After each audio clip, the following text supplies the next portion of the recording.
A paz de Cristo, igreja. Nesses dias vivemos algo extraordinário com Deus. Antes da gente começar, eu gostaria que você fechasse seus olhos. Gostaria que você convidasse realmente o pregador dessa noite, que é o Espírito Santo. Gostaria que você entoasse cânticos de gratidão por tudo que Deus tem feito na sua vida, tem feito na sua casa, por tudo que Deus tem feito em todas as esferas da sua vida. Senhor, nós te rendemos graça. Queremos dizer que o Senhor é digno da nossa adoração. Obrigado por ter se manifestado aqui e continuado se manifestando. Obrigado por esses dias de avivamento. Obrigado, Senhor, por cada pessoa que está aqui hoje, que veio receber da tua parte aquilo que somente o Senhor pode entregar. Gostaria que você repetisse comigo: Espírito Santo, me marca hoje para uma temporada nova. Que a minha vida seja marcada pela fragrância de Jesus Cristo. Que aonde eu passar, as pessoas saibam que Cristo passou por ali. Que elas possam sentir o cheiro de Jesus. Me revela hoje o Pai. Me revela hoje o Filho. E me marca. Amém.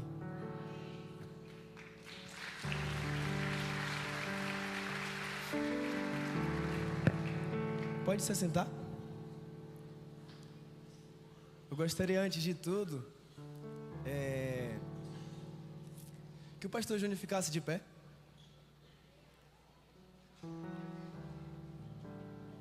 E eu creio muito que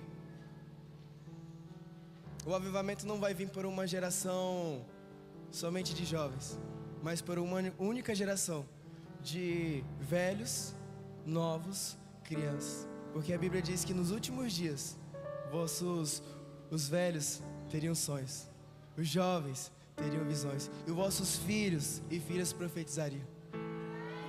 Uma única geração. E isso só vai acontecer através da honra. Eu quero te dizer obrigado por ter acreditado em mim. Obrigado.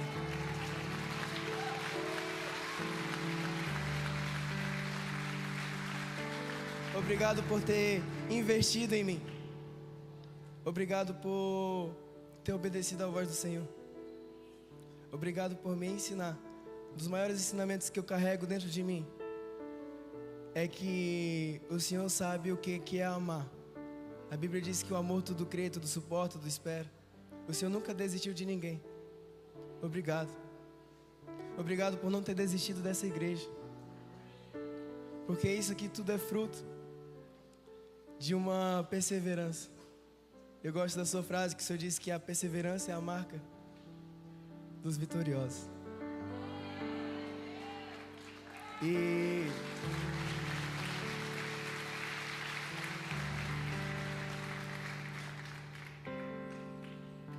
enquanto a palavra estiver sendo ministrada, saiba que muito dela foi de sementes que o Senhor semeou nessa igreja, nessa cidade e nesse altar. Amém.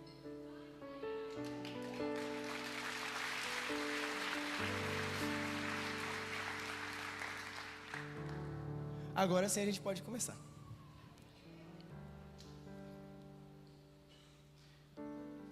O tema de hoje é mais de Cristo como um estilo de vida. Eu lembro a primeira vez que eu ouvi falar do nome dessa igreja. Meu nome é Link, para quem não me conhece. É Link igual de internet mesmo. É meu nome. Nasci e passei três meses sem nome. Minha mãe estava ali me dando de mamar, só me chamava de neném. E aí ela assistindo um filme que se chama O Colecionador de Ossos, com Denzel Washington. Ela falou: gostei do ator, gostei do nome, vai ser o nome do meu filho, Link. Aí meu pai vai me registrar, ele tinha uma moto vermelha que estava escrito Super Link. E ele falou: deve ser assim que escreve. Pesquisou o significado, que é conexão, e colocou. E ficou Link da Silva Souza.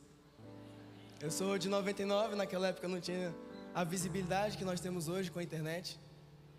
mas eu creio que o meu nome é um decreto profético para unir 2 séculos, para trazer a conexão daqueles que passaram para aqueles que vão vir. E essa geração que estava aqui cantando Equibalo é a nova geração, mas elas só vão alcançar um avivamento genuíno quando a antiga abraçar elas. É uma única geração, é uma única voz. O corpo de Cristo não está dividido. É um único corpo, é um único cabeça, é um único Senhor, é um único Espírito. Nós somos um corpo. E o avivamento vai vir por um único corpo. Porque Apocalipse diz, o Espírito e a noiva dizem vem. E a noiva do Cordeiro está aqui nessa noite. E o Espírito Santo também está aqui santificando a noiva do Cordeiro. O Espírito Santo está aqui fazendo com que as vestes da noiva estejam brancas, preparadas, para que quando Ele vir a gente possa gritar Maranata. E a gente possa encontrar o nosso amado com a lamparina acesa. E Ele dizendo assim, venha, porque eu te conheço de uma forma íntima e profunda. Enquanto eu cheguei em 2020 na pandemia, e eu fiquei na casa de um amigo, e a gente foi para uma igreja chamada Mais de Cristo na Palhoça. E eu falei, uau! E esse nome me chamou muita atenção, Mais de Cristo. E eu fiquei, uau, é isso que eu quero para minha vida. Eu quero mais de Cristo. Eu quero que Cristo seja o centro das minhas decisões. Eu quero que Cristo seja aquele que vai definir toda a minha vida, porque Ele pagou o preço por tudo. Ele pagou o preço pela minha vida. Ele pagou o preço por toda a minha vida, por todo o meu ser, para que eu pudesse ter comunhão com o Pai. E esse nome ele ficava batendo no meu coração. E o que eu mais gosto nessa igreja é o nome. E aí certo dia eu descobri que essa cruz ela tem um significado. Quantos aqui sabiam que essa cruz não só é uma cruz ou um mais, mas ela é uma pomba voando? Ela também é um barco à vela, que o leme é o Senhor. Ela também é um arco e flecha, que faz sentido equibalo.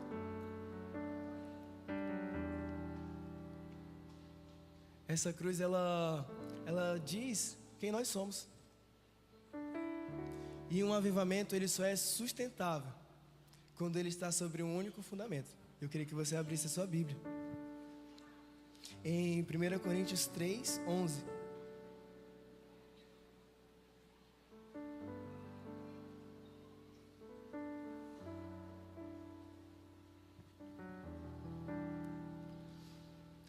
Gostaria que colocasse na NVI, por favor.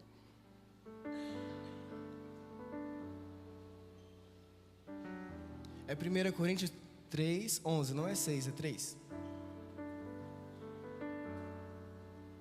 Porque ninguém pode pôr outro alicerce além do que já está posto, que é Jesus Cristo. Ninguém consegue colocar outro fundamento, que é Cristo. E aí ele continua o texto dizendo assim, pode continuar ali. Se alguém constrói sobre esse alicerce usando ouro, prata, pedras preciosas, madeira, feno ou palha, pode?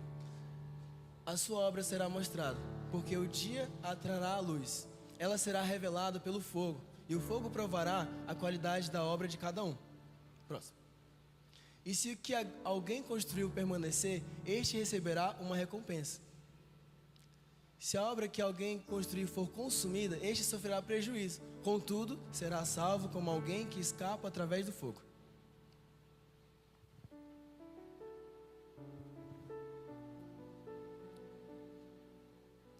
Muitas pessoas constroem a sua vida com o fundamento do trabalho. Muitas pessoas constroem a sua vida com o fundamento do dinheiro. Muitas pessoas constroem a sua vida com o fundamento de amizades, com o fundamento de ganhos nessa terra. Muitas pessoas constroem a sua vida até com fundamentos do profético. Muitas pessoas constroem a sua vida com fundamentos até... Biblicamente, você olha ali, uau, devo construir a minha vida assim. Mas Paulo diz que existe um único fundamento, que é Cristo, e ninguém pode lançar outro alicerce que não seja Ele. Isso quer dizer o quê? Que quando Cristo ele é o fundamento da nossa vida. O que é fazer de Cristo o fundamento da nossa vida? É fazer da pessoa de Jesus o fundamento. Não só a pessoa, mas a sua obra consumada, que é a sua vinda, a sua morte, a sua ressurreição e o derramar do seu Espírito, a fonte da nossa vida. Então quando eu tento pagar por algo que já foi pago, eu estou estabelecendo sobre outro fundamento, que é do meu esforço próprio. Quando eu tento conquistar algo que já foi conquistado na cruz, eu estou tentando estabelecer outro fundamento. A Bíblia nunca colocou uma data de validade em avivamentos. Ah, mas por que Rua Azusa teve um fim? Por que o País de Gales teve um tempo e um fim? Por que o avivamento de Toronto teve um tempo? Por que Ellsworth parou?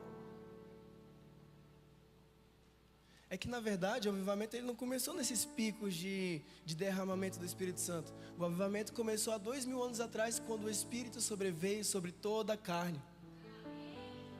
E sabe quem que estava orando para que o Espírito viesse?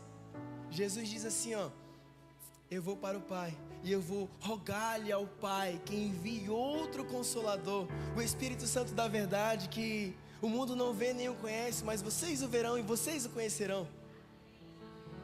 Não é você que ora para que o Espírito Santo venha, é Jesus que está orando como intercessor do lado do Pai, dizendo: derrama o Espírito Santo, Pai. Porque é uma promessa. O que a gente tem que se posicionar é um posicionamento de fé. O Espírito Santo está ali para ser derramado, é uma promessa. O que a gente faz com as promessas? A gente persevera nelas e diz assim: é chegado o tempo. O tempo do avivamento não é amanhã, o tempo do avivamento é hoje. O avivamento não vai começar, ele já começou. O nosso papel é fazer com que a chama continue acesa. Assim como o sacerdote tinha que acordar de manhã cedo, para que a chama não apagasse sobre o altar. Nós temos que ter a manutenção da chama para que ela não apague. A gente estava lá no retiro e estava tendo uma adoração assim. E aí uma das adolescentes que saía, ela estava cantando, ela: agora eu vou receber. E ela já estava há muito tempo ali. Eu falei: não, volta aqui, volta para lá. E ela, não entendendo nada, ela voltou. E eu estava ali dando água, e a chama ia subindo, e a chama ia subindo, e a chama ia subindo. E Deus estava fazendo algo diferente ali. Até que a gente ficou até 4 horas da manhã, sem cessar adorando. Sem cessar. Ela estava sem voz no final, mas sem cessar. Porque nós somos responsáveis para que a chama não se apague.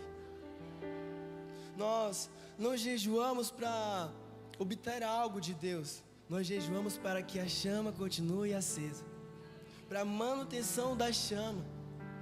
Por isso que os judeus, eles jejuavam uma vez na semana no Shabat. Os fariseus 2 vezes. O mestre era judeu. Ele não jejuou só 40 dias, uma vez na vida. Ele tinha uma cultura que respaldava ele para ter um ritmo e um estilo de vida. E fazia com que ele fosse a mais e mais e mais e mais.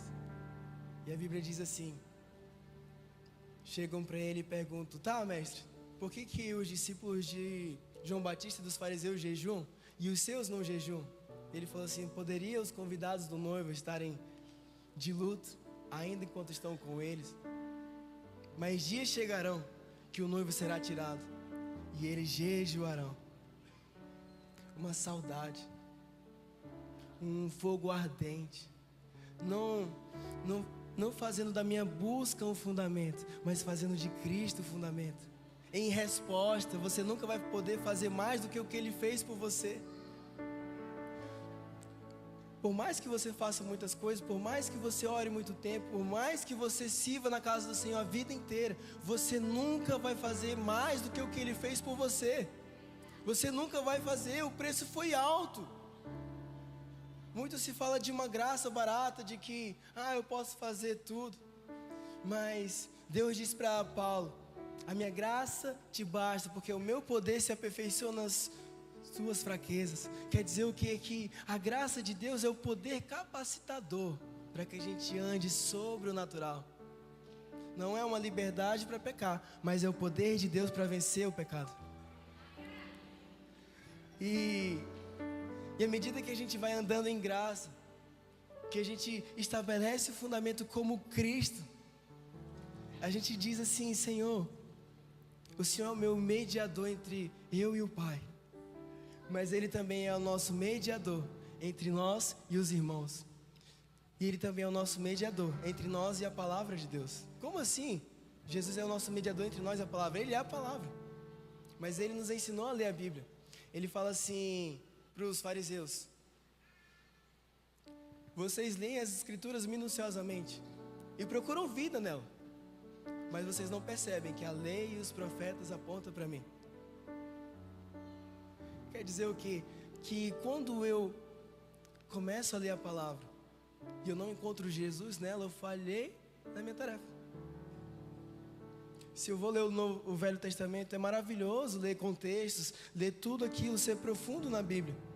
Mas se eu não encontro a revelação do Cristo, eu não tive realmente o impacto da palavra. Porque como a gente tem que viver mais de Cristo como estilo de vida. E somente assim o avivamento vai ser sustentável, porque Ele está rogando ao Pai, orando ao Pai: derrama, Senhor, derrama o meu Espírito, derrama o Espírito Santo. Porque só assim a gente pode cumprir tudo que Jesus falou. Jesus falou assim: não julgue os seus irmãos, porque da medida que você medir, você vai ser medido. Mas como que eu posso não julgar alguém? Se a todo momento eu olho, é como se, quando eu olho, eu sempre estou condenando as pessoas.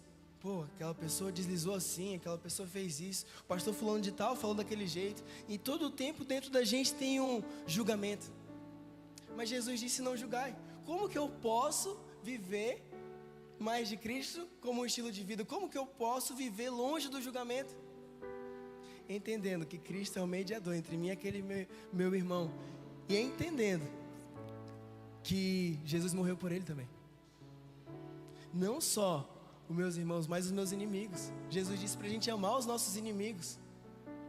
Que se a gente ama aqueles que nos amam de volta, até os pagãos fazem isso. Até as pessoas que não têm o amor de Deus fazem isso. Mas a revolução do reino de Deus é um amor tão genuíno, um amor perfeito, que não mede condições para existir, a ponto de amar aqueles que nos perseguem, a ponto de amar aqueles que nos odeiam. A Bíblia diz que o amor nunca falhará, que as profecias cessarão, as línguas cessarão, o conhecimento passará, mas o amor nunca falhará. Que tipo de amor? Um amor perfeito. Não é um amor que precisa de uma condição de retorno, mas é um amor que mesmo você me traindo, eu te amo. Mesmo você mentindo para mim, eu te amo. Mesmo você falando mal de mim, eu te amo. Porque eu recebi de Deus e de Deus eu entrego. Jesus disse: assim como o Pai me amou, eu vos amei, permaneçam no meu amor.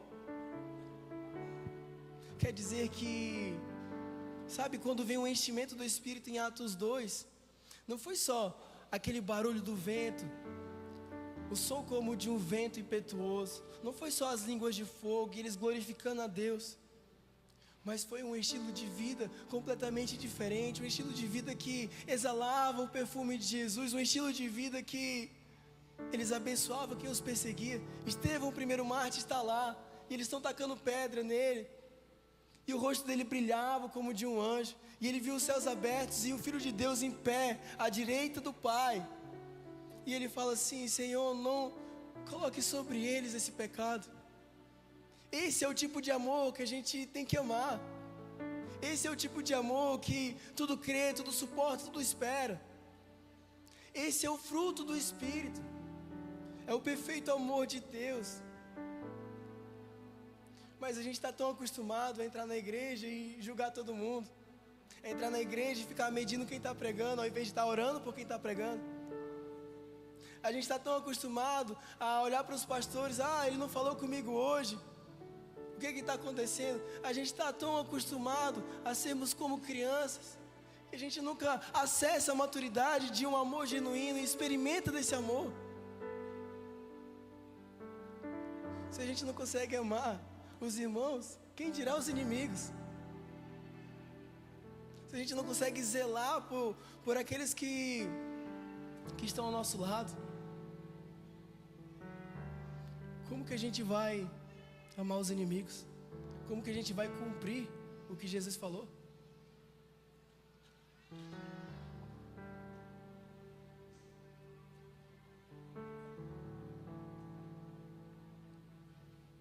Avivamento não é só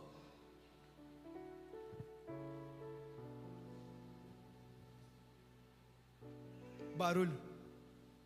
Avivamento não é só ter altas experiências com Deus. Avivamento é quando o estilo de vida do reino de Deus passa a fazer parte de quem eu sou. Como que é o estilo de vida do reino de Deus? Sermão da montanha.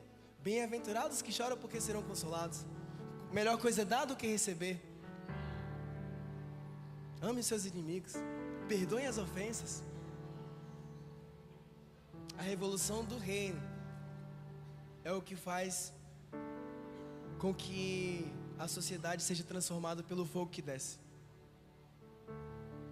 E eu gostaria de fazer uma analogia que Deus me deu enquanto eu orava. Em Êxodo vai contar a história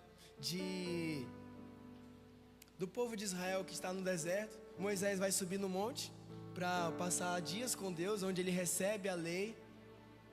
Enquanto ele está ali recebendo de Deus, o povo lá embaixo está construindo um bezerro de ouro. Arão pega os brincos, pega os utensílios, pega tudo, derrete para fazer um bezerro de ouro. Mas você só consegue fazer algo daquele nível se você tiver uma forma, um molde. Você vai derreter coisas e precisa de um molde para que aquele bezerro... Não tem nem como colocar a mão, está derretido. Você precisa derreter e colocar no molde. Então existia um molde de um bezerro de ouro. Percebam que as ferramentas usadas foi ouro, fogo e molde. Certo? Guardem isso. Ouro, fogo e molde. A Bíblia vai dizer em Atos 2.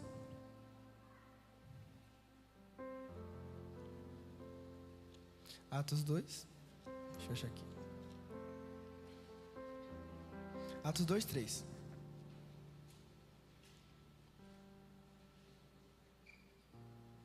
E viram o que parecia línguas de fogo que se separaram e pousaram sobre cada um deles. E todos ficaram cheios do Espírito Santo e começaram a falar noutras línguas conforme o Espírito os capacitava. Fogo. Primeiro ponto, fogo. Ali naquele molde tinha fogo. Queria que você abrisse comigo. Deixa eu achar aqui. Romanos 8, 29.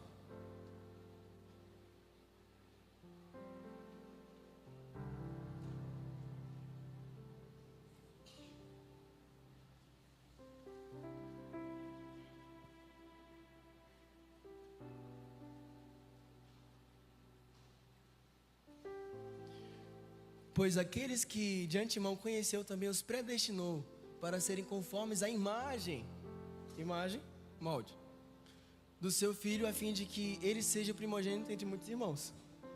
Vocês viram o fogo, o molde. O que é o predestino? Seria como se ele te deu um destino prévio. Você vai aqui, sai daqui, bota no Waze o endereço que você quer ir. É um destino prévio. Mas quem vai dizer que você vai chegar lá é só se você for e seguir esse GPS. O GPS que veio se chama Espírito Santo. O destino final, ele colocou aqui. Ser conforme a imagem, conforme o molde de Cristo Jesus. Conforme o molde. E esse é o fardo que o apóstolo Paulo carregava. Abram a Bíblia em Colossenses 1, 28 e 29. Colossenses 1, 28.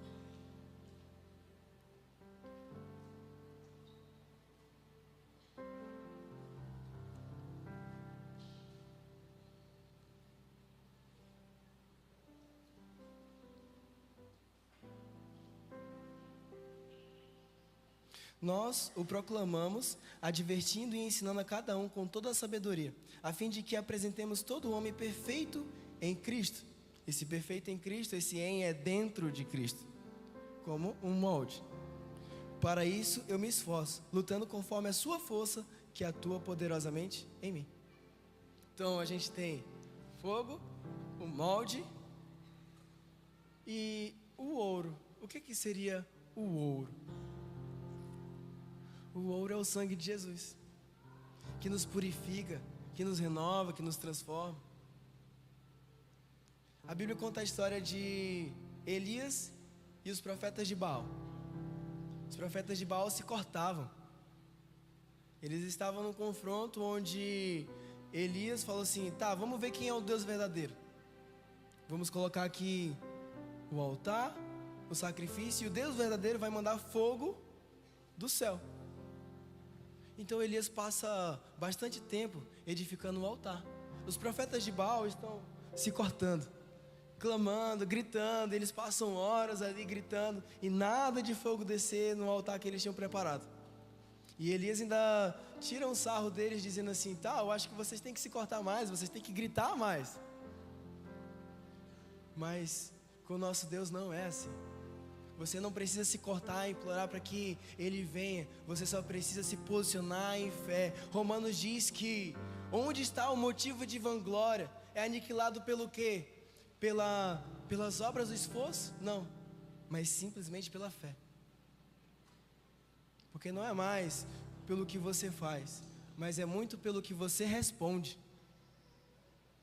Não é que eu não vou fazer nada, quer dizer que eu preciso responder a algo. Eu não faço para alcançar, eu faço porque eu fui alcançado. Vou repetir, eu não faço para alcançar, eu faço porque eu fui alcançado. E em resposta eu começo a viver a minha vida debaixo de uma herança. Debaixo de uma herança. Sabe que o que Jesus tem sobre você, o que Deus Pai tem sobre você, é o que Ele deixou para Jesus. Porque a Bíblia diz que nós somos co-herdeiros, dentre muitos irmãos, co-herdeiros de Deus, herdeiros de Deus e co-herdeiros de Cristo. Então, se nós somos co-herdeiros com Cristo, quer dizer que o favor que o Pai tem sobre Jesus é o favor que o Pai tem sobre nós. Porque nós estamos aonde? No molde de Cristo. Viver mais de Cristo como estilo de vida é como se tivesse um molde aqui, ó. E à medida que o fogo do Espírito Santo desce sobre mim, aquilo vai sendo aniquilado, que me tira desse molde, e simplesmente ser como Ele sobra. Parecer como Ele, exalar a fragrância do conhecimento dEle é o que sobra. E então nós viveremos, de fato, um avivamento sustentável. Vivendo em resposta. Resposta ao amor que foi dado, resposta à graça que foi liberada, resposta ao preço que foi pago, em resposta, correspondendo a algo que aconteceu. Debaixo disso, a gente faz como Paulo: não eu, mas a graça de Deus que opera em mim, faz com que eu trabalhe muito mais do que todos os outros apóstolos. Não era Paulo, era a graça de Deus operando dentro dele. E aí sim a gente começa a construir sobre um fundamento. E quando o fogo vier, as obras passarão também. Elas passarão pelo fogo. E elas permanecerão. E a gente vai receber um galardão debaixo disso. Mas se você constrói algo simplesmente pelo seu egoísmo, se você constrói algo simplesmente por uma manipulação, se você constrói algo baseado no seu esforço, se você constrói algo baseado em vários outros fundamentos, as obras não passarão do fogo. Você passará, mas as obras não. Temos que corresponder a um preço que foi pago. Voltando para Elias. Elias está construindo aqui o altar. E os profetas de Baal estão querendo edificar para cima, se cortando e tal, e nada de acontecer. E Elias, ele faz assim, ó, ele edifica o altar, vai edificando, vai edificando, vai edificando, e ele coloca um sacrifício em cima. E ele, para comprovar que o fogo de Deus é um fogo consumidor, ele joga água no sacrifício. Se não for um fogo de Deus, nem vai queimar. Os profetas de Baal poderiam colocar gasolina, poderiam colocar o que quisesse, não ia sair fogo nada. Mas Elias coloca água. E quando o sacrifício está ali, o fogo de Deus desce.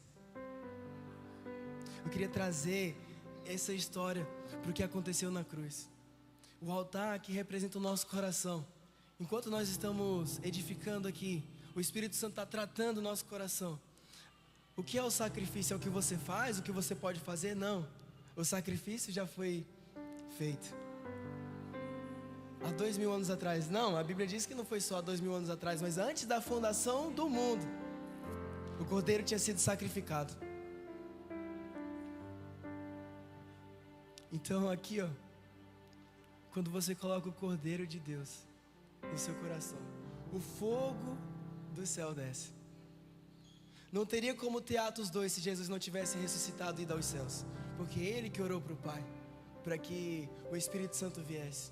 E essa noite, o Espírito Santo vai continuar se fazendo presente. Ele vai continuar se fazendo presente, porque não sou eu que estou pedindo para que o Espírito Santo venha. É Jesus à direita do Pai dizendo: Pai, eles precisam de outro conselheiro, de outro consolador, para que eles possam ser filhos, para que eles possam amadurecer, para que eles possam amar como eu os amo, para que eles possam entender o que eu fiz e continuo fazendo, para que eles possam entender que eles são filhos de um Pai que nunca vai abandonar eles, que eles são filhos de um Pai que já deixou tudo preparado para eles. A Bíblia diz que as obras que estão diante da gente já foram preparadas pelo Pai há muito tempo, para que a gente pudesse andar em boas obras. Já está tudo preparado. E os recursos que você precisa para cumprir a vontade de Deus já estão preparados. Já estão preparados. Se Ele mandou, Ele traz a provisão. O dom que você precisa para cumprir a vontade de Deus já está preparado. Jesus pagou o preço por isso. Ele pagou o preço. O preço foi muito alto. Mas esse preço ele tem que sair daqui para entrar aqui. Somente o Espírito Santo pode fazer isso. Ele é quem convence da justiça, do pecado e do juízo. Justiça. Eu vou para o Pai. Pecado.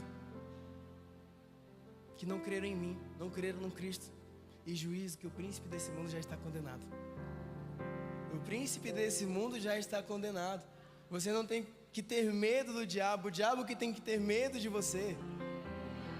A Bíblia conta em Atos que os discípulos eles entravam numa cidade e os falatórios já começavam. Ei, aqueles que estavam com Jesus estão entrando aqui. E quando eles entravam, demônios eram expulsos, cadeirantes começavam a andar, paralíticos andavam, surdos ouviam, cegos enxergavam, os demônios saíam aos montes. Não foi só para o tempo dos apóstolos. O Espírito Santo que estava sobre Jesus no seu ministério terreno é o mesmo que está aqui hoje. Não existe Espírito Santo Júnior. Não existe. O Espírito Santo que está no pregador, que está no pastor Júnior, que está nos pastores, está em você. Está em você. Não existe Espírito Santo pequeno, porque o Pai dá o Espírito sem limitações. Mas é necessário uma resposta a um preço que foi pago. É necessário uma resposta. Nós precisamos responder aquilo que o Senhor tem nos ordenado. Nós precisamos corresponder a algo. Mas só vamos corresponder quando entendermos aquilo que foi derramado. Meditando na palavra, procurando realmente viver com Cristo sendo o centro em tudo na nossa vida. Com esse molde está ali. Tá, mas qual que é o meu chamado? É parecer com Ele. O meu chamado é ir para tal lugar. Sabe que o lugar que Deus te prometeu precisa mais de você do que você do lugar? Porque Abraão andava como quem não tinha terra, e ele recebeu uma promessa que abençoaria todas as nações. Mas a Bíblia diz em Hebreus que ele andava com um anseio por uma cidadania celestial. Não são os lugares que você precisa, mas são os lugares que precisam de você, do que você carrega, do Espírito Santo que está em você. A Bíblia diz: sejam sal e luz nessa terra. Mas a gente acha que a gente tem que ser sal e luz na igreja, que a gente tem que vir aqui, uau, sou crente aqui, mas lá fora a gente é o quê? Açúcar, não é sal não. Açúcar. A gente quer adoçar a vida de todo mundo em vez de salgar. A gente quer deixar todo mundo feliz em vez de confrontar o pecado. A gente quer agradar todo mundo em vez de agradar a Deus. A gente quer fazer politicagem. A gente quer fazer troca de favores. Lá fora, às vezes até aqui. Mas Jesus diz pra gente ser o sal. E sal salga. Sal, onde o sal entra. Sabe o que o sal ele representa? Ele representa você preservar algo para que aquilo não morra. Preservar o quê? A vida do reino de Deus. A vida de Cristo que está em você. A gente tem que entrar olhando para esse molde todos os dias da nossa vida. Fala assim: Espírito Santo, me derrete aqui, ó, para que eu fique parecido com Ele. A gente olha para a vida do apóstolo Paulo e fala assim: uau, ele é muito parecido com Jesus.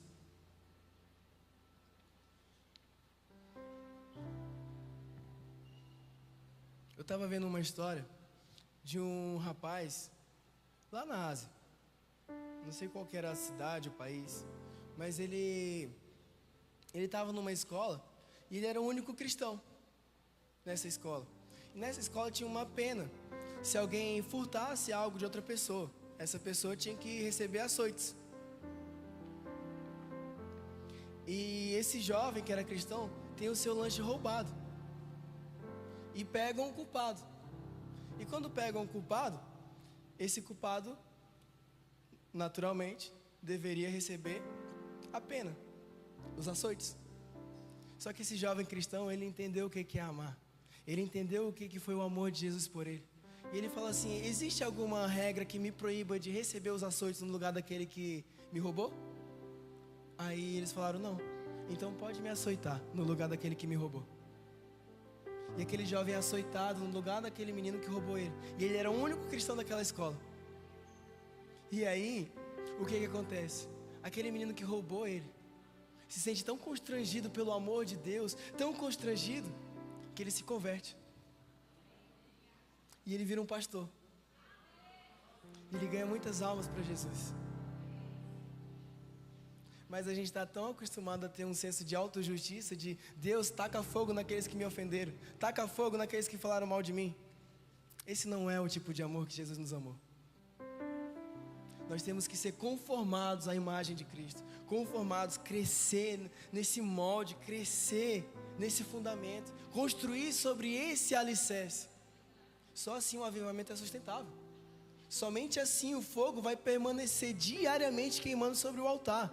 Somente assim eu vou lá no meu trabalho, as pessoas vão sentir o cheiro de Jesus e elas vão ser transformadas e vão falar assim: ei, tem algo diferente em você. O que é isso?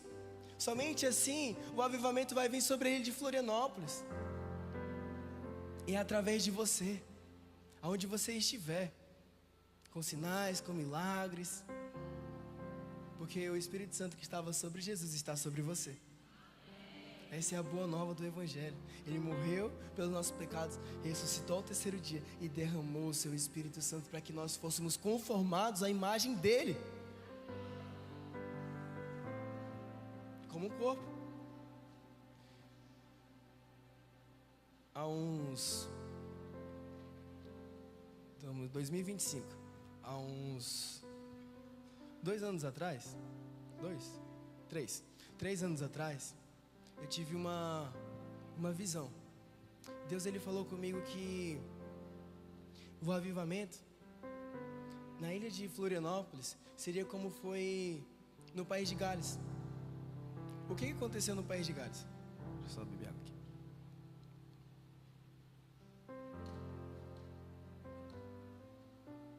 No país de Gales existia um rapaz chamado Evan Roberts. Ele era um garoto que trabalhava nas minas de carvão. E ele trabalhava ali. E ele foi tão tomado por Deus, por um zelo, uma paixão, que ele orava diariamente por um avivamento. E o país de Gales era como uma ilha. E ele orava. Ele levava a Bíblia dele para a mina de carvão e ele orava. E ele ia para reuniões de oração. Isso por 12 anos. Começou com 14. Quando ele tinha 26 anos, ele começa a sair para pregar. Só que enquanto ele orava por um avivamento, ele tem uma visão. E ele vê como se fosse uma estrela passando assim, um grande flash assim. E Deus falando assim para ele: você crê que eu posso te dar 100 mil almas? Que era a população inteira do país de Gales. E ele estava com um colega de quarto dele, e ele fala assim: você crê que Deus pode nos dar 100 mil almas? Que Deus nos pode nos dar o país de Gales? E o rosto dele brilhava. E enquanto o rosto dele brilhava, o amigo dele: eu creio. E eles começam a sair. E ele tinha 26 anos. E as pessoas que saíam com ele eram adolescentes. Eles iam na frente orar, e o Evan Roberts chegava para pregar. Ele pregava arrependimento, ele pregava Jesus. E ele tinha na vida dele ser guiado pelo Espírito Santo, a ponto de ele chegar numa reunião, ele pregar, e no meio da pregação ele sair, porque o Espírito Santo estava chamando ele para o quarto. E o avivamento continuava lá onde ele saiu, sem avisar ninguém. E ele estava lá, com o coração no lugar certo. A ponto dele chegar numa reunião e ele falar assim: vocês creem que o que Jesus disse é real? As pessoas cremos. E ele pega e fala assim: a Bíblia diz que onde 2 ou mais estiverem, ali eu estarei. E aí ele olha para aquela multidão e fala assim: eu acredito que tem mais de 2 aqui. E aí a multidão ri, e elas falam: não, acreditamos sim. E ele falou assim: então vocês não precisam de mim, porque já tem mais de 2 aqui, Jesus já está aqui. Ele larga o microfone e vai embora. E a noite inteira eles passaram em adoração naquele lugar, porque o avivamento não estava sobre um homem. O avivamento estava sobre todo um país, usando pessoas para trazer o Evangelho de Jesus, usando pessoas para que o Espírito Santo fosse derramado. E aquilo foi tão poderoso naquele país que as casas de jogos fecharam. Os estádios de futebol, que tinham bastante jogos, já não estavam tendo mais jogos, porque ninguém estava indo para os jogos. Eles estavam indo para as reuniões de oração. Eles estavam indo para as reuniões de pregação. Os estádios estavam sendo usados para que o Evangelho fosse pregado. Foi tão forte que os caras que trabalhavam com cavalos, eles costumavam xingar os cavalos, bater nos cavalos. A maneira de falar deles mudou a tal ponto que os cavalos não atendiam mais o comando deles, porque eles eram rudes, agora eles estavam sendo gentis. As bebedeiras pararam e 100 mil almas se converteram. E Jesus disse que aquele mesmo avivamento ia acontecer aqui na ilha de Florianópolis.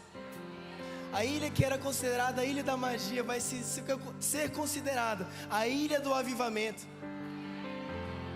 A ilha que era considerada como um ponto turístico para vir pessoas de fora fazer feitiçaria, vai ser considerada como um ponto turístico de avivamento, para pessoas receberem o Espírito Santo de Deus.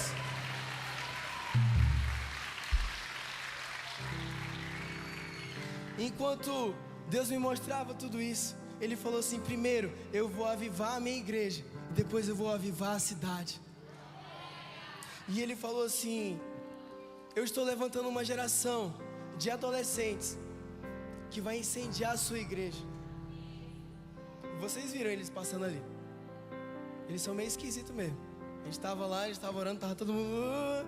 Eu cheguei numa roda que estava um monte de adolescente orando, e eles estavam tudo falando em línguas. E eu entrei, eu falei, aí quase que eu caio sozinho no chão. Eu falei: vou sair daqui, senão eles vão pisar em cima de mim. Eu fui para lá, porque estava tão forte a presença de Deus que eu não conseguia ficar de pé. Mas ao mesmo tempo que Deus vai usar esses adolescentes, Ele vai usar vocês, porque não existe uma geração nova que vai trazer o avivamento. Existe uma única geração de mãos dadas, dizendo: Maranata, a hora vem, Senhor.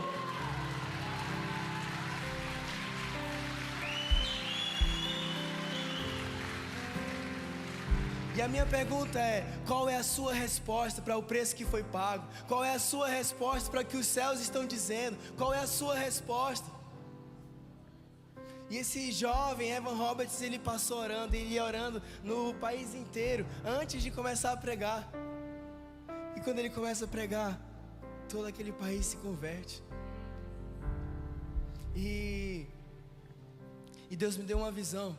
E nessa visão eu vi um pássaro de fogo rodeando a ilha de Florianópolis. Enquanto esse pássaro de fogo ele passava, eu via como se fossem altares de idolatria, altares de sexualidade, altares de promiscuidade, sendo derretidos por esse pássaro de fogo. E o Senhor falando assim: eis que eu estou trazendo um avivamento sobre a ilha de Florianópolis. Do norte ao sul, Florianópolis será salva. Da ilha ao continente, Florianópolis será salva. Mas o avivamento, ele é assim, ó. O Espírito Santo desce, depois ele se espalha. O Espírito Santo vai descer aqui hoje, mas é necessário você dizer sim para que ele se espalhe no seu trabalho, para que ele se espalhe na sua família, para que ele se espalhe aonde você tocar. É necessário você dizer sim. Quantos aqui querem dizer sim para o Espírito Santo? Então eu queria convidar você a ficar de pé.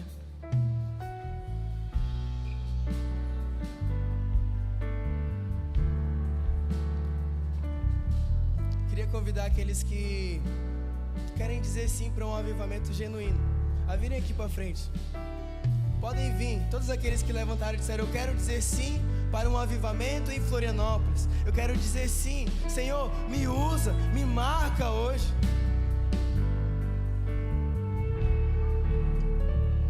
Você que quer ser marcado com a digital de Deus para um avivamento nesse lugar, vem aqui para frente.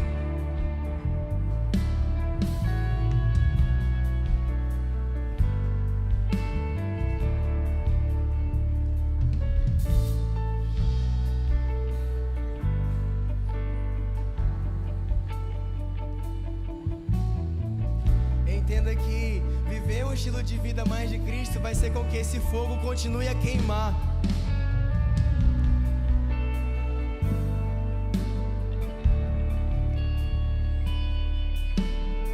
Senhor, eu estou aqui com os teus filhos que estão dizendo sim para um chamado, que estão dizendo sim para o Senhor.